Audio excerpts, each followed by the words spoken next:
তো বন্ধুরা আজকে চেক করব ভোটার যে লজিক্যাল ডিস্টেন্সের ফর্ম যারা জমা দিয়েছে এবং সেটি জমা অনলাইনে হয়েছে কিনা তা চেক করব। কিভাবে চেক করব? তো প্রথমে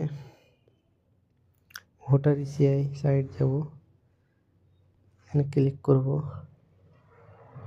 তারপর এখানে লগ ইন করে নেব, মোবাইল নাম্বার দেব, এখানে ক্যাপচা কোড লগ ইন করে নেব। লগ ইন করার পর এইখানে দেখতে পাচ্ছি সাবমিট ডকুমেন্ট নোটিশ, এখানে ক্লিক করব। এখানে এপিক নাম্বার দেব, AA F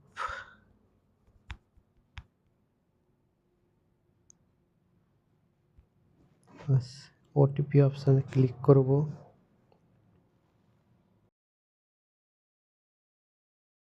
তো ওটিপি দিয়ে সাবমিট করার পর বিএলও ইওরো কন্ট্যাক্ট ইওর বিএলও ইওরো লেখা থাকলে জানবে যে আপনার ফর্মটা সাবমিট হয়ে গেছে।